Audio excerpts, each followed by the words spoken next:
Okay, Kim Shepard back with video 9B. Today we're going to look at main idea 2, understanding the equation for the linear model. So we just got done looking at residuals and how that affects the regression line. And so now let's talk more about the equation of our regression line. So from algebra class, hopefully you remember that the equation of a straight line, one of the forms of it was the familiar y equals mx plus b, where m is the slope and b was the y-intercept.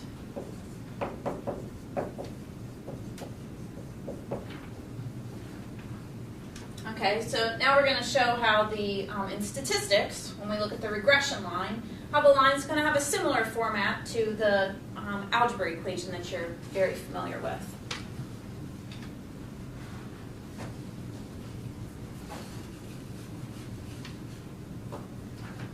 Okay, so as we do this, we need to remember that we have real data, all of our points are not going to fall exactly on that regression line, but our predicted y values, those are the points that fall on that line.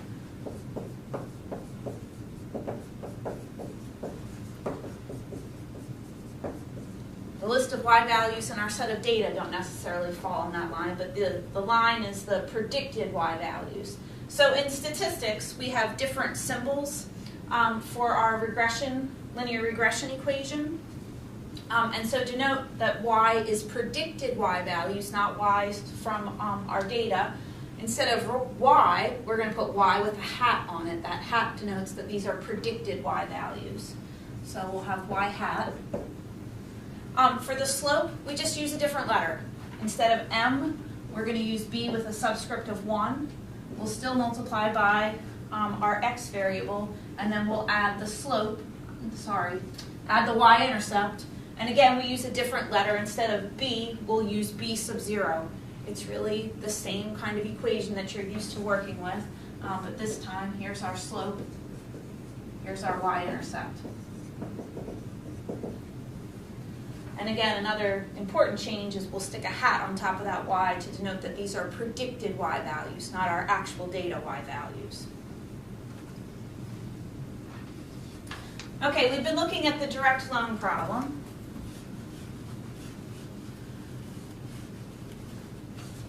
And so here's a little excerpt of the data from the direct loan problem.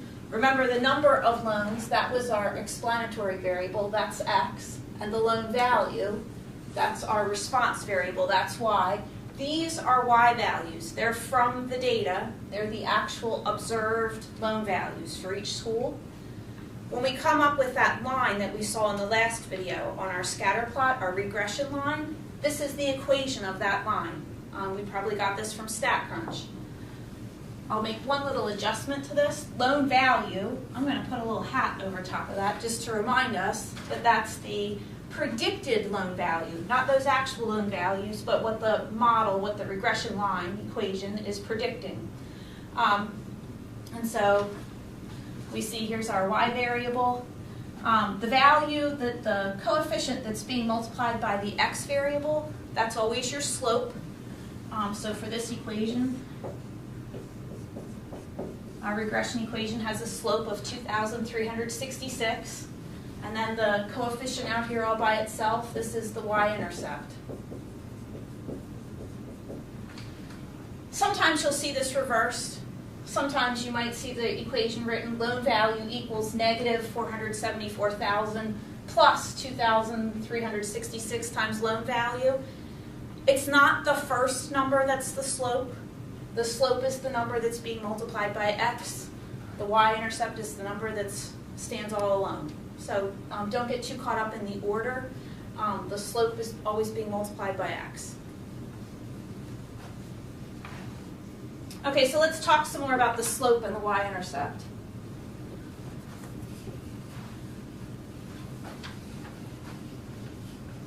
So we just said that in that equation that the slope of the line was 2,366. My paper, get the numbers wrong. And we want to interpret the slope. It's nice to know that that's the number, the value of the slope, but we'd like to come up with a sentence in the context of the problem that explains what's the meaning of 2,366. So let me explain this a little bit, and then we'll write up a sentence over here. If we look at this regression line, you remember what you learned from algebra class, that slope is rise over run. So if you think of slope as rise over run, when you're rising, you're moving in the direction of the y variable. When you're running, you're moving in the direction of the x variable. So sometimes this was sort of written as the change in y over the change in x. A triangle just means change. Not that important that you know what that is. And if we write up our slope here, 2,366, we can write that as 2,366 over 1. And then this is going to help me interpret the value of that slope. This says that when x changes by 1 unit, well, what's x? X is the number of loans. As the number of loans increases by 1, the model's predicting, the regression equation's predicting that y, the loan value, is going to change. In this case, it's going to increase, since the slope is positive, by $2,366. So for each extra loan that's granted, we can expect that the loan value will increase on average by $2,366. So let's write that down. So for each additional loan granted,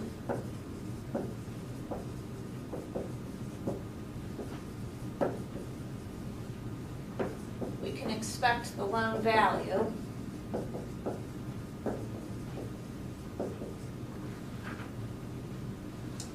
to increase, let's say here by an average of $2,366. Now, make sure you write that down, that's important. We're going to be interpreting lots of slopes, and they have to be in context. So in context means we're saying something about how this number relates to number of loans versus loan value. So for each additional loan granted, we can expect the loan value to increase by an average of $2,366. If we have someone who runs in at the last minute, they're issued a loan at the school, will their loan value definitely be $2,366? Probably not. But this is on average what we can expect the loan value to increase by for each additional loan. So it's not an exact value. It won't be the definite value for a student, again, running in at the last minute that was granted a loan. But in total, we can expect the average amount to go up for each additional loan by $2,366. Okay, let's also look at then, we'll write this up sort of in general, how do you interpret the slope for a given problem.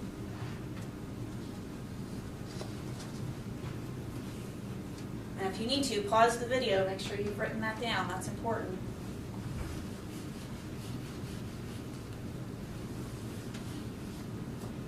So in general, we can say that as our x variable increases by 1 unit, the y variable is expected to change by the value of the slope.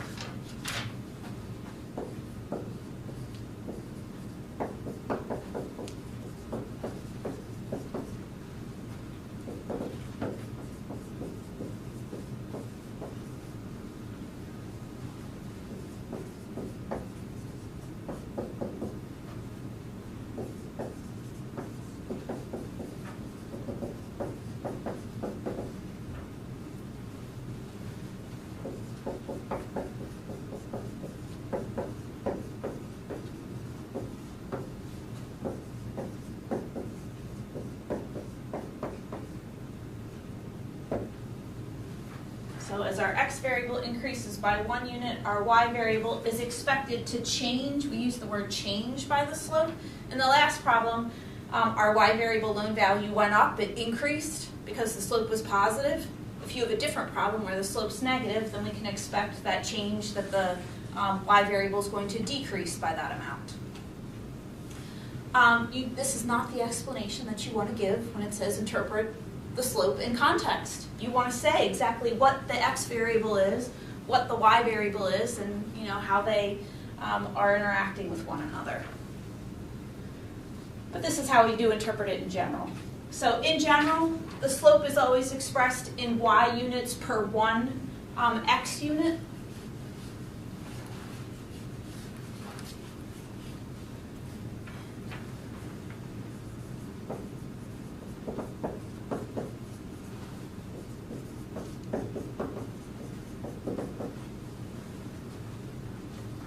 And again, when you're asked to interpret the slope, you must always write a sentence in the context of the problem.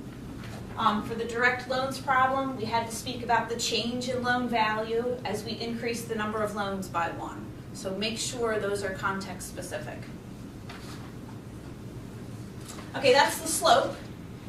How about the y-intercept of our regression equation?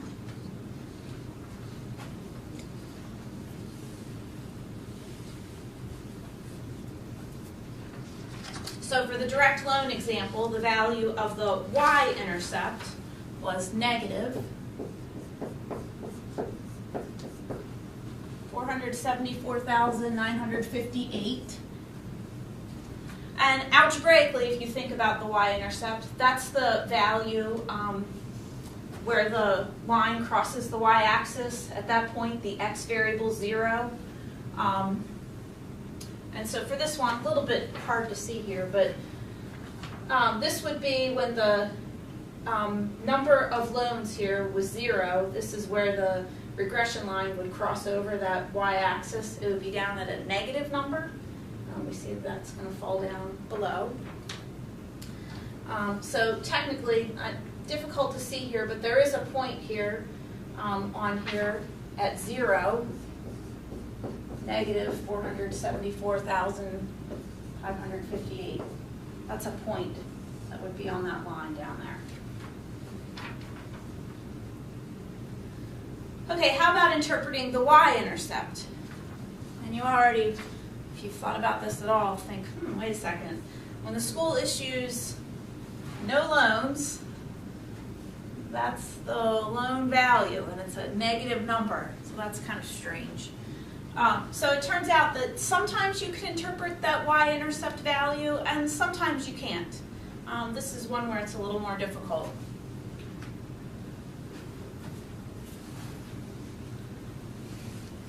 So every time we create a linear equation, there will be a y-intercept to deal with. Whether or not the y-intercept has meaning in the context of the problem depends on a couple of things. So number one, do we have any data where x is 0, or at least really close to 0? And in ours, I know it was hard to see down there because those smaller schools kind of get bunched together, but we didn't have any schools that issued 0 loans. Cecil College was pretty close to the bottom there, and I think we issued like 128 loans, I want to say. But we didn't have any schools that were issuing 1 or 2 loans or 0 loans. So if we don't, then the y-intercept falls outside what's called the scope of our data, and interpreting its value would be what's called extrapolation or extrapolating, and that's sort of a dangerous thing that we don't want to do, so that's a bad thing. So for the direct loan problems, don't have any schools that issued 0 loans. Oh, here it is, right here. Not Cecil College. The smallest school issued 128 loans. It was Francis Tuttle Technology Center. Not very close to 0, so the meaning of that y-intercept in this problem is sort of meaningless.